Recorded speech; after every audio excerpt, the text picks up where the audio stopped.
Is this the dagger?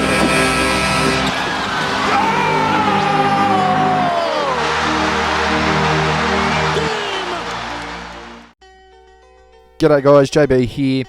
6 weeks down already in the 24-25 NBA season. We are into December and we have really started to see how this league is going to shape out this year. The contenders, they continue to stick up and stand out. Some of those that we thought would have been right up there, well, they've certainly had their moments and they've certainly struggled a little bit, but they're still thereabouts.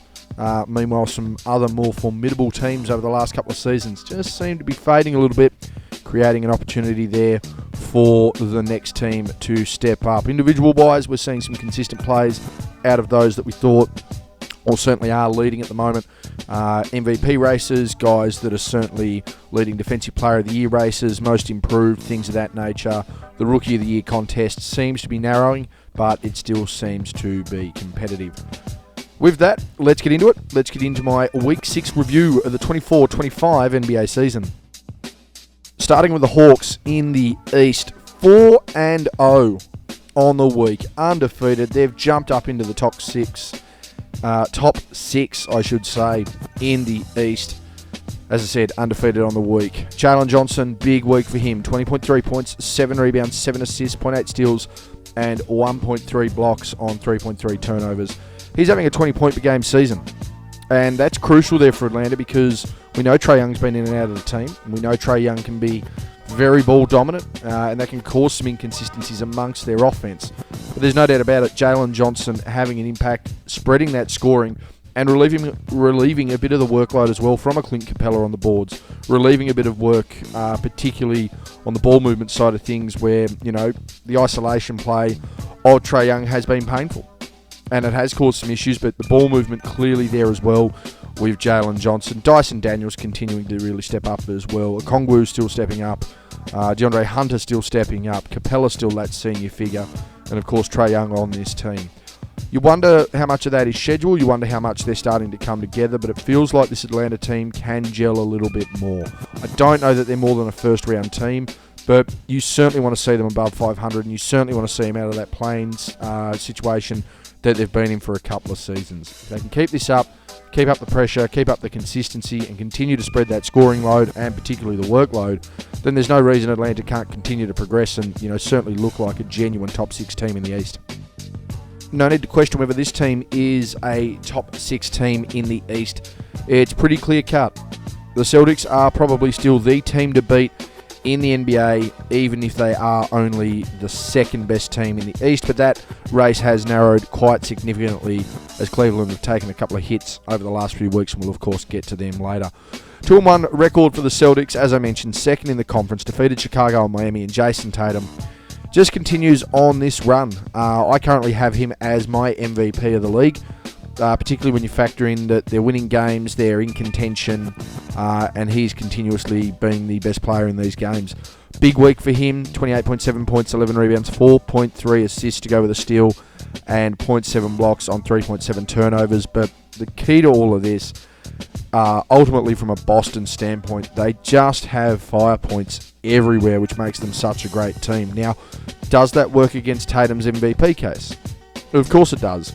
But if consistently being on a top contending team ruins your MVP case, then I want everyone to rethink the conversations they've had over the last decade of players. Guys that weren't able to be in contention because they had one or two of the top 5-10 best players on their team. Or on the other side of that, when you've got a player who's so individually dominant that his team's playing well, but he gets into the MVP conversation despite having some good stars around him. Something people need to consider. But for me, Tatum having a really good season, Boston having a really good season, there's not much more to say other than their firepower is certainly what's keeping them as the leading contender for the championship again this season. They say that fortune favours the brave, but currently for Brooklyn, they're not looking too brave at all. 1-3 record on the week, 11th overall in the conference. Got to win, ironically, against a Phoenix team that, if they can stay healthy, are going to certainly shoot back up the Western Conference standings there. Tyrese Martin, the best player for Brooklyn on the week, having played in all of their games. And that's something I want to be critical of here.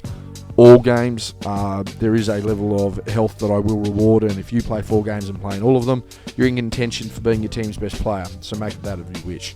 13.3 points, 3 rebounds, 1.8 assists on the week for Martin, 0.5 steals, 0.3 blocks on 0.5 turnovers. Touched on it for the last few weeks. I'll touch on it again here. The fortunes and favours of your team go with that of your leader. Nothing against Tyrese Martin. This would be a really good contribution if you were consistently a bench guy and consistently contributing from that space. But to be absolutely leading the team at this point, it's a real concern. We're not talking a Golden State level of lead, by the way. These are different numbers compared to what a Buddy Hield was putting up earlier in the season, compared to what a Malik Monk can put up out in Sacramento. It's going to be interesting there for Brooklyn. They don't have Cam Thomas for a few weeks. Dennis Schroeder doesn't appear to have been playing to the level he had been. I believe he has been injured as well. Ben Simmons as well, just hot and cold. Yes and no. Consistency in Brooklyn's just not there. And realistically, I don't think they've got a lot of pieces that a lot of teams want to trade for. So, a bit of a stuck-in-the-mud situation. They're going to need to wait until Schroeder and Thomas are firing again. To Charlotte, an interesting week for them, and certainly in a personnel standpoint, certainly not from a record standpoint. Didn't win a game, undefeated. They remain 12th in the conference. Really nice week from Brandon Miller, though. 24.3 points, 5.3 rebounds, 3.3 assists to go to 1 steal and 2 blocks a game. 3.7 turnovers, not ideal. Again, going to need high usage, particularly as a young guy on a team that doesn't have much going for them. There's 2 points I want to make out of this here.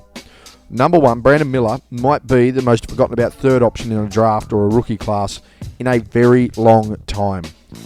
Obviously, number one there, Victor Wembanyama. Number two, Chet Holmgren. Easy number two there, not a problem. But people forget that Brandon Miller still had a really solid rookie year hiding out there in Charlotte. But because of those two giants, one of them still on that trajectory of where am I going to finish. Holmgren currently injured, but certainly had a great start to the year. He just sort of goes by the wayside. He just sits there, does his thing, goes along with the flow on a substandard team. So to see him still trying to contribute, still making a name for himself, he's certainly by not shaming himself. It's just hard when you're behind such man mountains. And the second one there is people need to get LaMelo Ball out of the MVP conversation. I know he's been injured. I know he didn't play this week, and it certainly adds credence here. But are we really looking at LaMelo Ball as one of the 10 best players in the NBA? Can someone seriously make a case that LaMelo Ball is a top 10 player in the NBA? I want to hear it if you can, but I doubt it. Chicago with a 2-2 record this week. They're 9th in the conference, so they're still in that play-in seed there, and I think they're a team that can certainly be better than that. But they are currently sitting in that play-in seed there. Defeated Washington and Brooklyn, which should also tell you more about their record.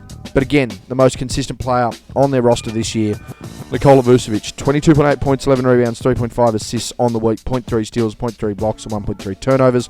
He's an efficient user of the ball. But I think Chicago's in a fair bit of trouble after all these talks about exactly who, what, when, where, why, and how players will be moving in and out of the team. Okay, they're 2-2 this week. Okay, they've moved up to 9th. But you're not going to get the best performance out of guys when the conversation starts. Because realistically, it means the team's checked out. They're not going to want to compete for a franchise that doesn't want them there, that doesn't, realistically, is saying doesn't need them there. And it's just going to be a detriment to the team. Josh Giddey with a triple-double to end the week. He's been really consistent in getting that team moving. Kobe White, consistent in getting that team moving as well. But right now, they're the two guys that they're going to want to buy in on because they're willing to get rid of Williams. They're willing to get rid of Vucevic. They're also very much willing to get rid of Zach LaVine. Looking for Lonzo Ball to get back into the fray consistently soon. But again, it looks like it's just going to be another steady process for the Bulls to try and get back up into contention. I don't see them doing too much damage, and I certainly feel that they've probably dropped behind Atlanta as far as their ability to work as a cognitive unit. But it'll be interesting to see. Bulls 2-2 on the week. Over to Cleveland, 1-2 record on the week. Suffered a couple of defeats there, but they are still number one in the conference. And ironically, their win against Boston managed to really champion their cause as being a contender, which I really don't get because they started the season with, 15 straight wins, 16, 17 straight wins. Had a tremendous streak going there. Darius Garland with another nice week for him. He's going to be really pushing the issue as far as All-Star, I think, himself. I even think Evan Mobley has made a case as an All-Star, and Donovan Mitchell certainly a case as one of the 10 best players once again in the NBA. But Garland, 23.3 points, 3.3 rebounds, 6.7 assists, 0.7 steals, and 1 turnover. While his usage certainly wasn't there, his efficiency was, which is good to see, particularly if you're going to get limited touches. The question I have, which really I don't get how this becomes a question, but it has. Cleveland have that huge run to start the season. They beat Boston. They continuously get wins over high contending teams across both conferences. Nothing said. They go on a 3-game win streak and everyone thinks it's panic stations in Cleveland. Or go on a 3-game losing streak, I should say. Panic stations in Cleveland. And then they get a win against Boston, who everyone has universally acknowledged is still the team to beat and is the reigning defending champion for a reason. And all of a sudden, it's a miracle that they're back up there and can they contend? Yes, they can contend. It's been there the whole time. Get your head out of your backside. Stop watching television. Pay attention to the league. Cleveland are a contender. They're one of the 2 best teams in the East for a reason. Detroit, once again, a 1-2 week. They're in that playing contention still, which I think is fitting for a team that realistically looked like the worst that had ever stepped on an NBA floor last year. 1-2 record, 10th in the conference, got a win against Indiana. Jaden Ivey back-to-back weeks as their consistent player, and certainly their standout player. 18.3 points, 2.3 rebounds, 4 assists to go with a steal and 3.7 turnovers. The interesting part about this team, and this is where I feel there is clearly a difference between someone like a Cade Cunningham and a LaMelo Ball. Yeah, their records are differentiating, but you're looking at a team that has really turned it around and gone with the fortunes of how this team's playing. LaMelo Ball is doing what he did in Charlotte and has consistently for the last 2-3 years. He just hasn't been healthy. Now, does that speak to the cattle that are in the paddock there for Charlotte? I don't know. But it certainly should make a bit of a point about what those numbers do. Someone like a Cade Cunningham has improved his production. He's allowed other teammates to get better. And in turn, the team itself has got better. Obviously, they had a nice little recruiting drive over the off-season, got in some nice veterans. But it should speak to the volumes of the raw talent that's with Detroit, exactly what they can do and where they can go from here. They are on the up, which is a really positive thing to say. And I hated talking about Detroit last year. It was a waste of time talking about Detroit. A summary last year was, here's Detroit, bad week. Here's their player, worst team in the league. Can't say that about them this year. It's really positive to see the growth in this young team. They're going to continue to develop and grow, and they might cause some issues here in December. Over to Indiana, a team that has really just fluctuated up and down, and I really don't know what it is, and I don't know whether it's a fact that teams have now scouted how this team plays, whether there's a lack of chemistry, whether there's issues behind the scenes, whether guys want bigger roles or not. I'm not too sure, but this is not the Indiana team that certainly made a run to the Eastern Conference Finals last year. 1-2 record, 8th in the conference, did defeat Portland, but as we know with Portland, they've been a genuine yo-yo side. They might win 3 games one week, they might not win a game for a week and a half. That's just how the Blazers have played. Pacers certainly haven't been, but they're a team that is easily dragged down to the standard of their opponent, or a team that cannot catch the standard of their opponent, which is really worrying for a team that should have been a genuine contender, especially with all the pieces that they've got. Nice week for Siakam, 22.3 points, 6 rebounds, 4 assists, 1 steal, 1 block, 1.7 turnovers. But Siakam's performance also lays credence to what I've said before. You're only as good as your best player. Your leadership is only as good as your best leader. So if you've got a guy who's an out-and-out star player and he plays really well and he brings others up around him, you get really good examples across the league of that all the time. I think Orlando's a good one of that right now. Young guy, bringing his team up with his performance. On the other side of it, if you've got a star guy who wants to be that presence in the locker room and he's not performing and he's pouting, he's certainly not going to inspire his teammates. I think we've got a pretty good example of that here in Indiana, not only with Siakam on the screen, but certainly someone like a Halliburton. They're not where they were, so therefore the team is not where it was. Interesting times for the Pacers. Speaking of interesting times, the Miami Heat have played 6 games in 2 weeks. Now that sounds pretty normal. I want you to consider that they played 1 game last week and then had to play 5 in 7 days. Who is fixturing this league? On what planet does it make sense to have a team play 1 game and then play 5 in 7? 2 back-to-backs, and you'll have a day off to go and travel to the next city. That's insane to think that was a good idea. In fact, I want to know who thought that was a good idea. Someone please direct me to the individual who thought that was a good idea, because it's not. The Heat, thankfully, were able to scrape a 2-3 record out of it. They're still 7th in the East. You look at who they got their wins against, though. Charlotte and Toronto. 12th and 13th, respectively, in the conference. Tyler Hero, he's still consistently being that consistent scorer, realistically, for the last 3 years for the Heat. 23.6 points, 5 rebounds, 4.2 assists, 1 steal, 2.2 turnovers. That's great, but the problem is you're not going to be able to get the absolute impact and best performance you can out of a guy like a Hero, a Bam, certainly a guy like a Butler, when you're going to stack games like this. That is atrocious fixturing. I'm not even a Heat fan. That's atrocious. That's poor. That's not a great reflection of what this league strives to be, if it in fact wants to be the best basketball league on the planet. To Milwaukee, who have done an absolute 180 from the first 2.5-3 weeks of the season. They have been on an absolute tear. Only 2 games this week, got the 2 wins, but they are now 5th in the East. Undefeated on the week. Massive efforts from Dame Lillard in this one. Don't get me wrong, I don't think he's an MVP contender. I certainly think his teammate is. His teammate's on track to, join Jordan and Robinson as the only 3 guys to win a scoring title, an MVP, and a Defensive Player of the Year award in their career. But Dame with a really big week. 31 points, 4 rebounds, 11 assists a game, 2 steals, 1 block on 3 turnovers. Really, really big stuff. Excellent stuff there from the Bucks, who just continue to push through.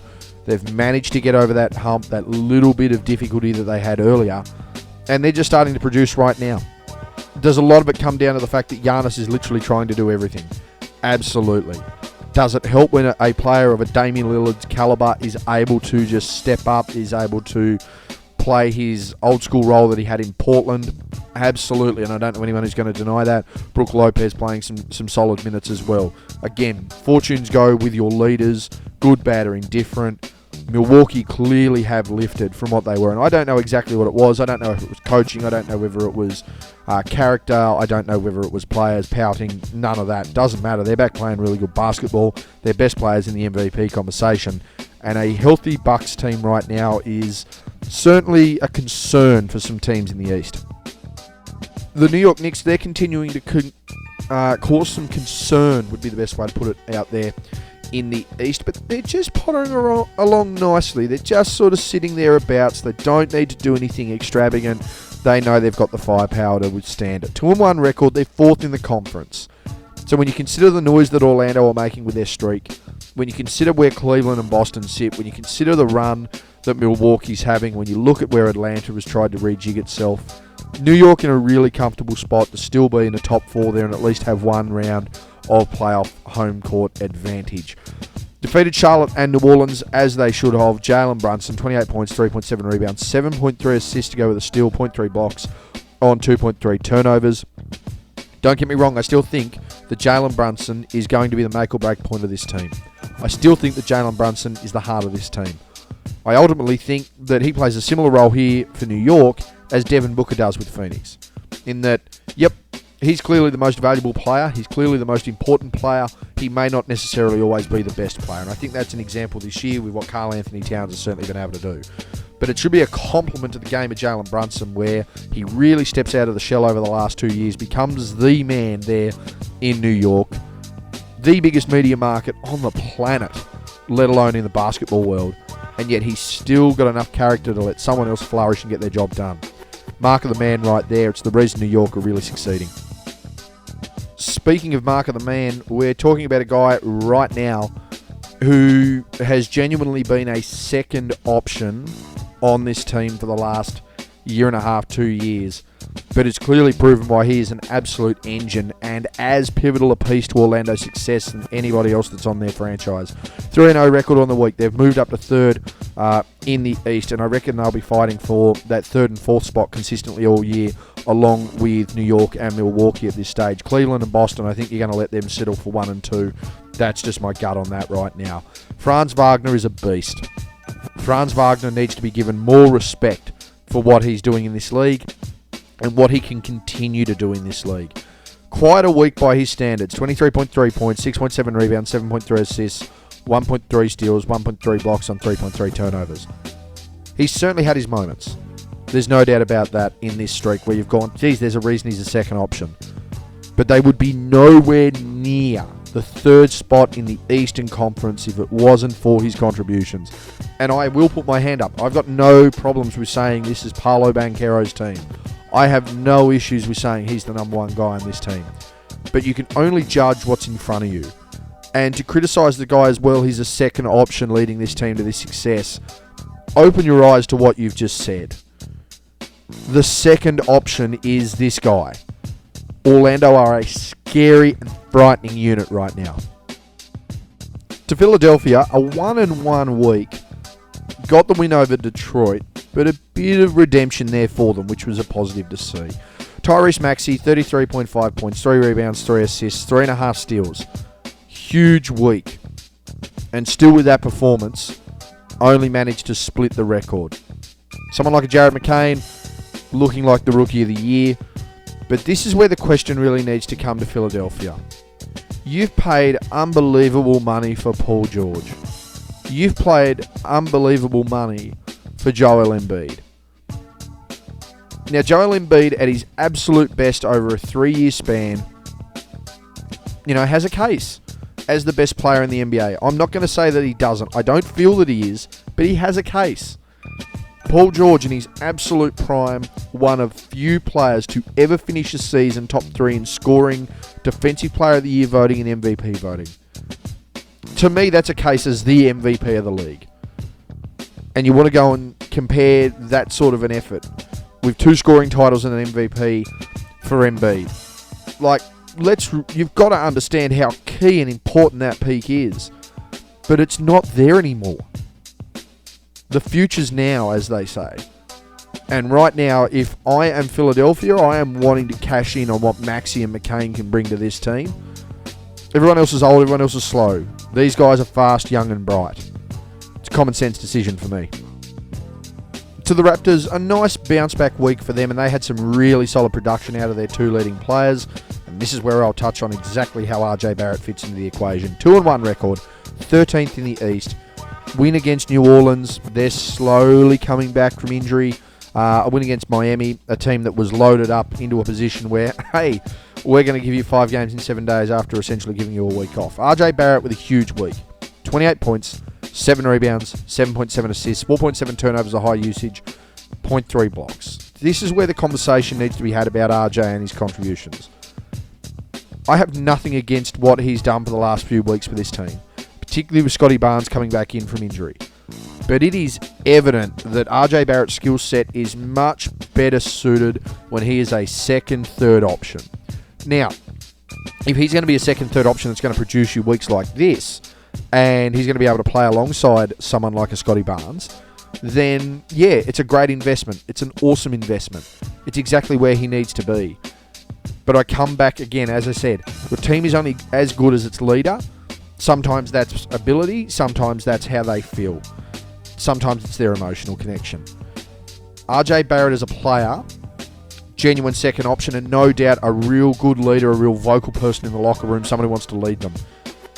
But it's clear that Scotty Barnes has relieved that workload, and relieving that workload, he plays a more natural game. Doesn't mean he can't be a number 1, it just means he's better suited to be a number 2 or a number 3.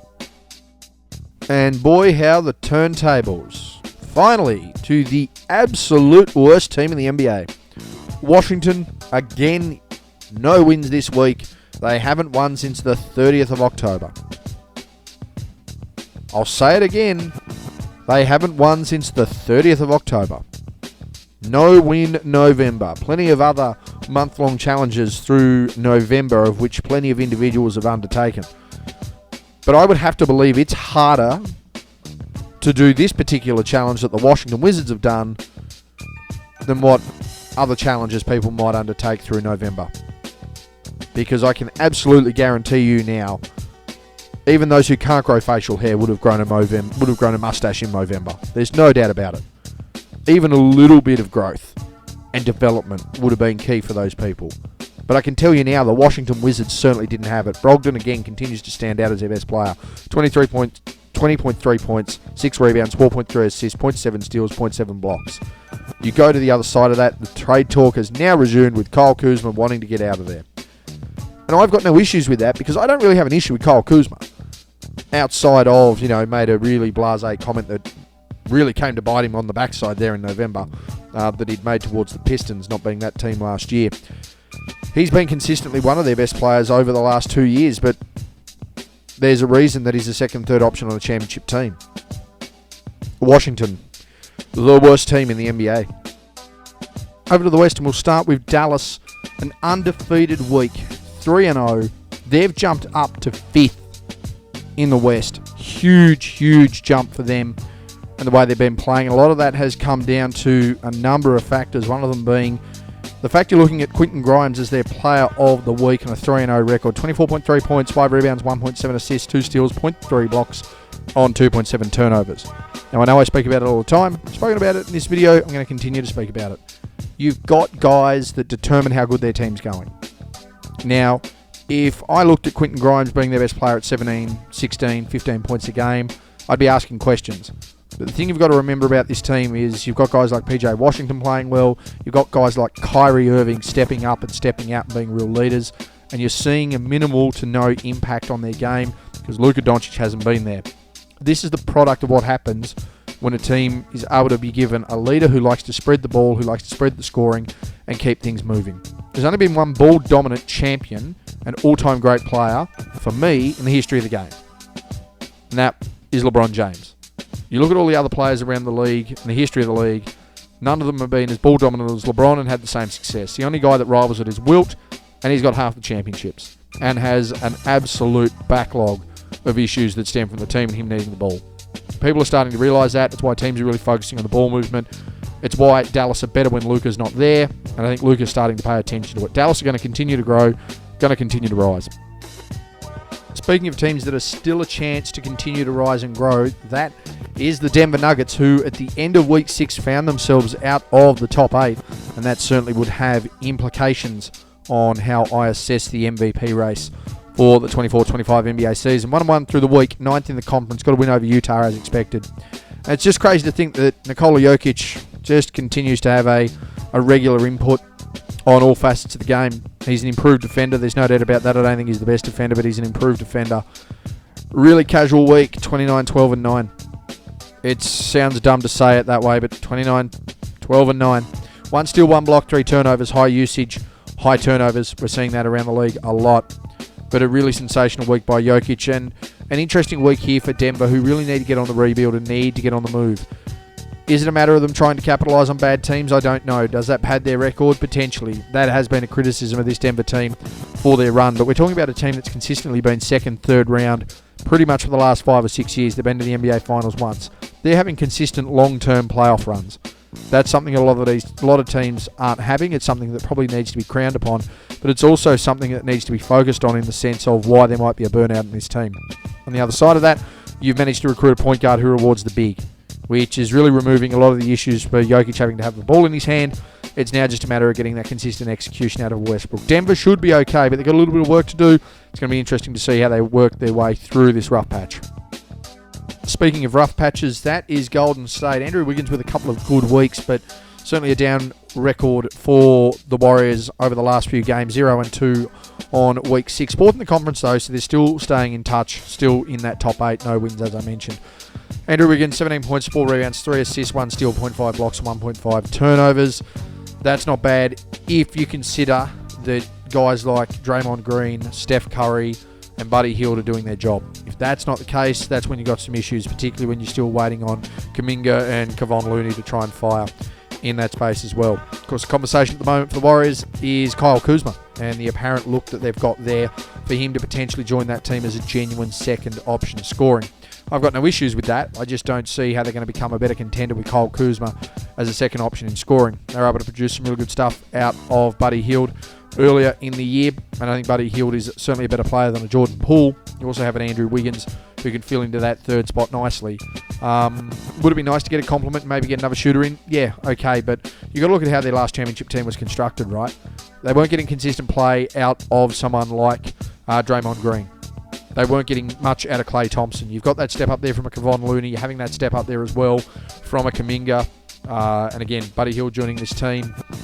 There's no reason why they can't continue to press and continue to be a contender. Kyle Kuzma would be a nice complementary piece, but I don't think it puts them over the edge particularly when you look at who they're competing at and against in the top 3 there of the West. So, interesting time. See if Golden State can get out of the slump and see what the cure is for that. A team that doesn't need a cure, though, is the Houston Rockets. 3-0 record, undefeated on the week, and they have jumped into second place in the conference. And they have a top 10 MVP contender in Alfred Şengün, just tearing things up. And having his mini Jokic run, they call him Baby Yoke, and he's certainly had that run this week. 21.3 points, 12.7 rebounds, 9 assists, only the 2.3 turnovers. They're also going with some solid contributions defensively, 1.7 steals and 1.7 blocks. I do just wonder whether Houston may have peaked a little early.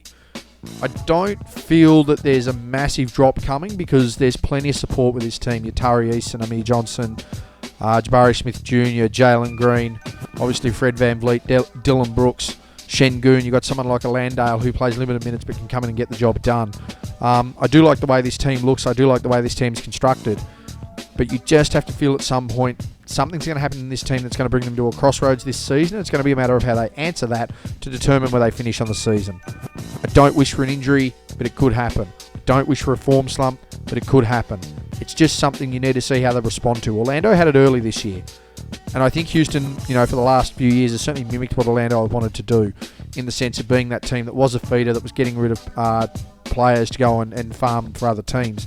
They've certainly got out of that rut and now being competitive now, but they now need to be able to see how they overcome a potential adversity, something Orlando did this year with Banchero. I just wonder when that may happen for Houston, and if it does, how they'll respond. It's the only caveat I've got on them right now. For a team that I really didn't rate at the start of the year, and I thought they might have some moments here or there. You know what a Norman Powell can produce. You know what a Zubac can do. You know what James Harden can do when he's invested. I thought maybe the Clippers would have a couple of runs here or there. But I didn't think that they'd be consistently a top 6 team, and I certainly didn't think they'd be doing that without any look of Kawhi Leonard on this team. A really nice run so far for the Clippers. I've got to give James Harden credit for all the running and ducking and dodging and diving he's done since Westbrook left the team in 2020 in the off-season following a second-round exit to the Lakers. In the bubble, that was. There's always been a lot of questions about Harden, his fitness, his ability to want to commit, his want and desire to be a leader and deliver in the playoffs. That's all still there, there's no doubt about it. But to show that you can still come out, 5 years removed from what essentially was your prime and one of the better scoring runs a guard has had in the league throughout history, certainly modern history.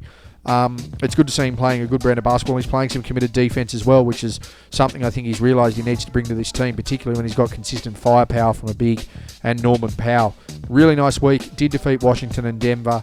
34 points, 6.3 rebounds and 9.7 assists, 3 steals. Really good work by him there. Of course, I'm waiting for the bubble to burst. I think everyone's waiting for the bubble to burst. And then you go back to the worry about the fact that a Zubac and a Powell are key pieces and rotation pieces on competitive sides, but they're not real leaders. And that'll be when there's a real test there for the Clippers. But at the moment, can't fault them for the consistency they're delivering night in and night out. Here's a team I can fault for their lack of consistency on a night in and night out basis. And it's reflective in their position in the conference now. It's reflective in their record and how that was delivered. And it's reflective in the ability of their star players right now, one of them on screen. The Lakers 2-3 through 5 games on the week. 8th in the conference. 2 very questionable wins. And I think many will agree with that. Questionable wins against the Spurs and against the Jazz. A lot of shenanigans asked about their cup play game against the Spurs and what was and wasn't called. A lot of questions in relation to the timeout taken by the Utah coach when Sexton went for a drive. Again, that's a non-plus. You manage to get the win, you can only beat what's in front of you, and that's a caveat I always hold. Anthony Davis has certainly dropped in his production, albeit still consistent defensively. 20.8 points, 12.6 rebounds, 4.8 assists, 1 steal, 2 blocks, and 1.6 turnovers. He's still being a leading contender in the league. He's still a top 5 player, all NBA first and all defensive first teams this year. I got no issues with that right now. The big question that's now come over Los Angeles is, where's the help for LeBron James? Well, the help for LeBron James is there. It's now that question needs to be, where's the help for Anthony Davis? LeBron James has played 22 years of basketball. LeBron James is going to be, arguably the all-time games leader when he's done. That's a lot of minutes. That's a lot of miles. At some point, he's going to be banged up. Father Time, he's undefeated. Do I think he can come out of a slump? Absolutely. There's a reason he's a top 3 player of all time. But we need to really change that narrative right now. The best player right now is Anthony Davis. Anthony Davis is consistently competing and putting up numbers on both ends of the floor. It's when you freeze him out on isolation that he doesn't get a look and doesn't get points. It's the same as any player. He commits defensively. Where's the rest of the help around him? team that continues to fly under the radar and has a bunch of guys answering critics, particularly the guy I've got on screen here. The Memphis Grizzlies are a top 3 team through 6 weeks of the 24-25 NBA season, an undefeated record, and one of the best defenders in the league, back playing his absolute best, and again, making that case for an all-defensive nod, particularly in the first team area. Probably going to get second. There's a guy called Victor Wembanyama that's going to wrap up a lot of these awards, particularly with an Anthony Davis. But if you wanted to nitpick, has been a top 5 defender in the league once again this year. Again, Memphis 3-0 on the week, undefeated, third in the conference. Jaren Jackson Jr., a really, really nice run. 20 points a game to go with 7.3 rebounds and an assist, 1.7 steals, 2 blocks, and uber efficient there at 1.3 turnovers. The ultimate gloss that was lost on Jaren Jackson Jr. as a player was Ja Morant. The other ultimate issue that's been surrounded by Memphis is the fact that, he doesn't have a great offensive bag. I don't know anyone that's going to say that the bag that's required at centre in this league you're going to find in a Jaren Jackson Jr. But he's committed, he's athletic, he turns up every night, he competes, and ultimately the actions of his predecessors, his previous players, current players, teammates, and injuries has been what's really put him on the back foot. I think it'd be really, really stiff for anyone to want to criticise Jaren Jackson Jr. and his play over the last 2.5 years. He's been pretty much the only constant in this team. He's now been rewarded with wins. He's now back to playing good basketball with a lot more freedom. Jaren Jackson Jr., a very underrated candidate for All-Star this year, and certainly an underrated candidate as one of the best defenders in the league once again. Over to Minnesota, and they managed to get the Los Angeles double, 2-2 record. They're 11th in the conference, defeated the Clippers and the Lakers. So a consistent week for them is how I would put that. Still questionable about who the leader is of this team right now and the consistent play of them. Julius Randle gets the credit for me this week. 17.8 points, 7.5 rebounds, 3.5 assists, 1.3 steals on 2.8 turnovers. The glaring statistic that I found out about Julius Randle this week, and it's become a bit of a circulated stat right now, Julius Randle has recorded 1 block in his entire time there in Minnesota. I'm going to say that again. Julius Randle, power forward, 1 block, 20 career games with Minnesota. Yeah, it's an outlier there, but it also speaks to the volumes of what exactly has gone on with this Minnesota team. I've got no qualms in how Rudy Gobert has played defense this year. I have no qualms about McDaniels or Gilgeous-Alexander Walker and the way they've played defense this year, the way Mike Conley's played defense this year, the aggression that Anthony Edwards shows this year.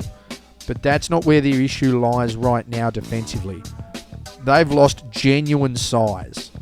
Julius Randle is a power forward, but Julius Randle is not the size of Karl Anthony Towns. And Karl Anthony Towns has managed to swap spots in New York with Randle and deliver as effectively, if not more effectively. The key for Minnesota right now is defensively. The pressure needs to come from their bigs, and it certainly isn't from Naz Reid or Rudy Gobert. I think you can draw a picture pretty concisely on who that pressure needs to come from. And the most banged up team in the league, well, they're starting to return to form. It's great to see CJ McCollum back on board. Dejounte Murray getting some more minutes as well. But we've got more issues now, once again, because just when the injury bug goes away, the rumour mill starts to pick up. And unfortunately for the Pelicans, they still remain undefeated. And I think they're pretty thankful that the Washington Wizards exist right now and that the Utah Jazz managed to find ways to not win games. 15th in the conference, no wins on the week, a 0-4 record. McCollum back, as I mentioned, 22.8 points, 4 rebounds, 2.8 assists. A guy who has been consistently a good second guard option for, well, every team he's essentially been on. 0.8 steals, 1 turnover, reasonably efficient. I got no issues with CJ McCollum being a leading player. What I have issues with is when other guys won't step up, when other guys won't step out, when other guys aren't available on the floor. Do I think CJ McCollum should be a leading field goal taker? No, I think it's been an issue that New Orleans have had. But I don't have an issue with him being a productive guy. I have no issue with him being a pinch hit scorer. The issue I now have with New Orleans is that the trade rumours have begun. They've resumed, and they've resumed pretty heavily for Brandon Ingram, who apparently wants to be in a winning situation. Now, I don't necessarily know whether Brandon Ingram realises how effective his team is when they're healthy, but I think the wording that Brandon Ingram needs to get out there, particularly now that he's wanting to sign with Clutch Sports, which means that they need some sort of wing replacement somewhere for LeBron, probably Los Angeles, but I don't know if I'm Brandon Ingram if I want to go back after discarded. Brandon Ingram needs to note that he wants to be in a healthy situation. The only issue with that is Brandon Ingram himself needs to be healthy. Speaking of healthy, that is the record of the Oklahoma City Thunder. 2-1 record. They are first in the conference and got a nice set of wins against the Warriors and the Lakers. I'll tell you what is nice though, and that is just the pure smoothness of Shai Gilgeous-Alexander. A real chance to watch a lot of Oklahoma City over the last week. It shouldn't even be a question who the best guard in the NBA is. And I mean the best guard, period. Like, I include Luka in that conversation. I don't even think it's close at this point with just how good this guy is. Shai Gilgeous-Alexander, 34.3 points, 7.7 rebounds, 6.3 assists to go with 1.7 steals and 1 block on 2.7 turnovers. The guy just lets the game come to him at another level.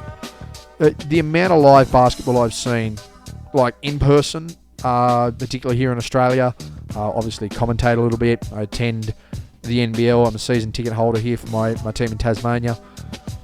Like, he just is at one of those levels where he lets the game come to him. He doesn't go at the game. He is quite often in second and third gear. He doesn't need to do too much to get to his spots, to get up a jumper, to get to the hoop. He's effortless defensively and not in a bad sense. I mean, if Oklahoma City are going to win games, he's going to be a key contributor and they get on a run. This very well could be the year that Shai Gilgeous-Alexander again gets over that hump and secures that MVP award. Certainly not a team getting over the hump, but a team that's certainly going to be on the rebound as their health improves over the next few weeks. Phoenix managed to do that a little bit in week 6. 7th in the conference, a 2-1 record, much like their counterparts in Oklahoma City, got wins over the Lakers and the Warriors. And a really big week there for Devin Booker, particularly with the return of Kevin Durant. 28 points, 2.7 rebounds, 7.7 assists, 1 steal, 0.3 blocks on 2.3 turnovers. I am still adamant that, you know, much like I mentioned earlier in this video, I think Devin Booker is much like a Jalen Brunson. There's no way that his team functions or is worse, or it certainly can be better without him in this team. He's the guy that is ultimately probably going to decide the fate of this team.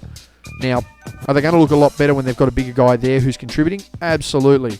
I would rate Kevin Durant higher in my MVP conversation. In fact, I do. I have Kevin Durant 10th in my MVP conversation to the end of November. I don't have Devin Booker there, but he's a consideration. There's no doubt about it. But it's the little things, as I mentioned, with Booker throughout the year that he's able to do that just make things easier. If you need a guy to be able to come out and get 30 a night, that's Devin Booker. On the other side of it, if you need him to cut his scoring and become a facilitator or a rebounding guard, he has that ability to do that as well. He's only 28. He's had a lot of minutes on his body, but he's got a lot of time left. And if Phoenix are able to get healthy and able to compete, I mean, Phoenix with Kevin Durant right now are 10-2 through 12 games he's played. So imagine when they're healthy and consistent where they'd sit. I have no doubt they would be very much challenging for the very top of the Western Conference. On the opposite to that, though, we have the Portland Trail Blazers. A 1-2 week defeated Sacramento, and that speaks more about Sacramento, certainly for me, than it does Portland. 13th in the conference, Anthony Simons, a nice return week there. And a guy who has consistently been thereabouts for Portland, and I think is a guy that if he was able to be in a more winning opportunity, or he's able to have healthy pieces around him that could really just fit into a system, or they could create a system with what they've got, would certainly be more respected around the league. 26 points, 4 rebounds, 6.7 assists to go with 1.3 steals on 2.3 turnovers. Again, the issue that I find here in Portland, does stem to they have a lot of pieces that sort of don't fit. They have a lot of guys that would fit in other systems and are good complementary pieces, but they're not quite there. The other issue in Portland, evidently, is the fact that they've gone real heavy on their guards, but they're just trying to recruit more guards to get over the top of one another. Anthony Simons is clearly a lead guard. Shaden Sharp's another guy who can really be a lead guard and contribute.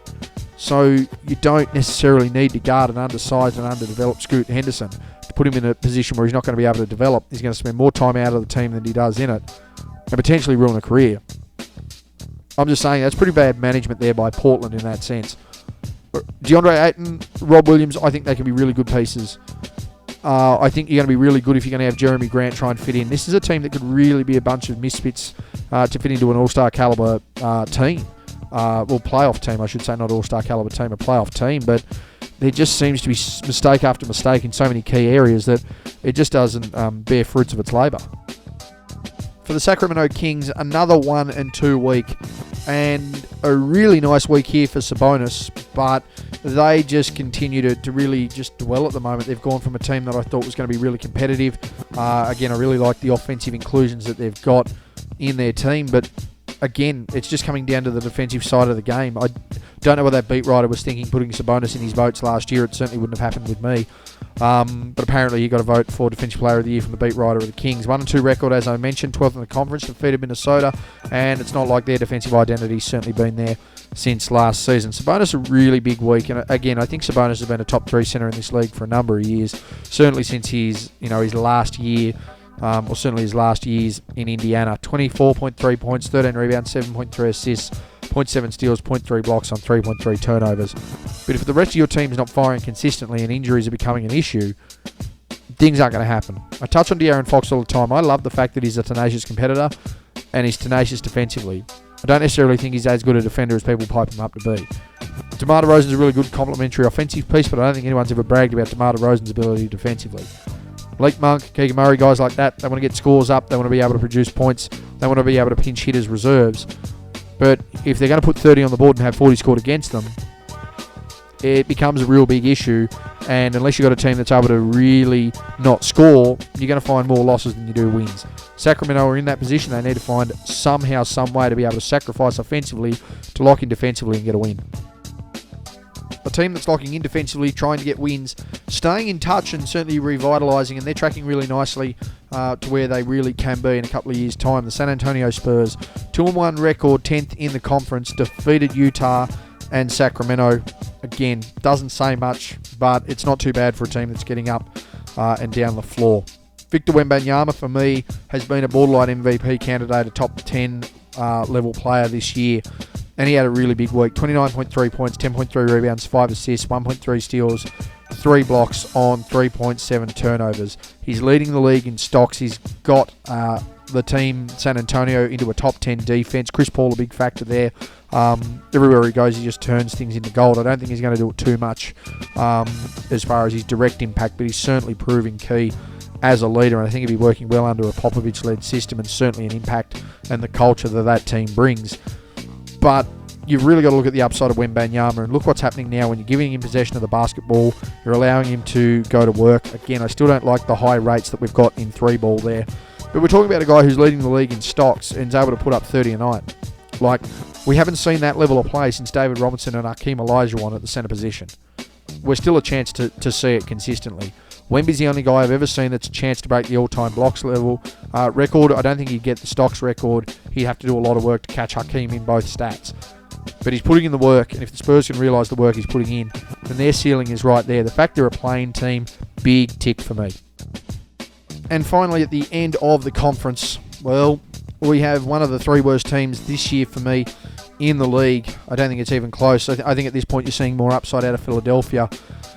But they are on the podium alongside of Washington and New Orleans. The Utah Jazz, 0-4 record, no wins on the week, 14th in the conference. Colin Sexton, their best player, 18.5 points, 2.5 rebounds, 3.5 assists, 0.3 steals, 0.3 blocks on 1.8 turnovers.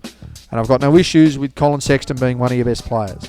My issue is that when you've got Lauri Markkanen on big money, he should be your number 1 player. When you've got someone like a Walker Kessler who's trying to break out, he should be right up there as well. But there's nothing going on right now. Colin Sexton being able to produce 18 points, hey, I'm happy with that as a third option. But their bench isn't really doing anything. They're not executing anything exciting. And the one win they nearly had was an absolute waste because their coach called a timeout. Like, the fact that he still has a job in that scenario because he wasn't aware enough to, hey, let's just let this unfold and let the players play. I mean, there's something that's got to be going on here. In my opinion, Utah are going for Cooper Flag. That's the only possible thing they're doing. They're sitting in the Cooper Flag sweepstakes. Now, I don't know how much of an impact that has because I don't really know what the draft picks look like, but I dare say that Oklahoma City have to be mixed up in it somewhere. There's another overriding factor as to why the city of Utah would be wanting to tag and target Cooper Flag. But I'll let you do your own research on the city and do your own research on Cooper for that one. But that does it for me, guys. That is my review for Week 6 of the 24-25 NBA season. We've got some movers and shakers from an individual standpoint across all the award categories there. We've got some teams that are really starting to push and solidify their position in the league. We've got others that are starting to have a bit of a tumble, and a few others that have showed some really nice improvement from last season, getting amongst the contenders and becoming sort of a bar and a barometer as to where everyone sits. Very interesting to see how the league continues to unfold. December is going to be a huge month, a few injury returns expected, and a few movers and shakers. No doubt the trade mill will start to pick up leading into Christmas and certainly leading into January. Anyway, guys, that's been my review for Week 6 of the 24-25 NBA season. I'm out.